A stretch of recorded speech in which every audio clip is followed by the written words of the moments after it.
বন্ধুরা, আজ আমি তৈরি করব সয়াবিন পোলাও। তার জন্য নিয়েছি আমি গাজর, পেঁয়াজ, টমেটো, বিনস, লঙ্কা কুচি। তারপর কড়াইতে তেল গরম করে আমি দিয়ে দেব একটা ডিম। ডিমটাকে একটু ভালো করে আমি ভেজে নেব। ডিমটাকে আমি ঝুড়ো ঝুড়ো করে ভেজে নেব।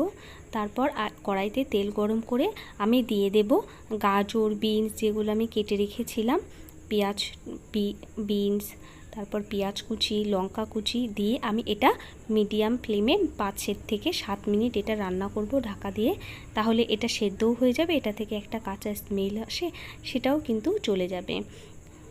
এই দেখো, এটা সেদ্ধ হয়ে গেছে। মিনিট 5-7 পরে আমি তোমাদের দেখাচ্ছি। মিনিট 7-এর মধ্যে এটা সেদ্ধ হয়ে যাবে। সেদ্ধ হয়ে গেলে আমি তাতে দিয়ে দেবো নুন আর সামান্য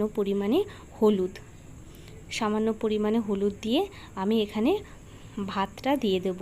এটা আমি ভাত দিয়ে করেছি, তোমরা চাইলে এটা বাসমতি রাইস দিয়ে করতে পারো। বাসমতি রাইস দিয়ে করলে খেতে খুব ভালো লাগবে। তারপর দিয়ে দিচ্ছি ভাজা সয়াবিন, আর দিয়ে দিচ্ছি ডিম আর সামান্য পরিমাণে ম্যাগি মশলা। এটা বাড়িতে অবশ্যই ট্রাই করো, দেখো খেতে খুব ভালো লাগবে। একটু নাড়াচাড়া করে 1 থেকে 1.5 মিনিট রান্না করে নিলেই তৈরি হয়ে যাবে এই সয়াবিনের রাইসটা। তোমাদের এই রেসিপিটি কেমন লাগলো কমেন্ট করে অবশ্যই জানিও।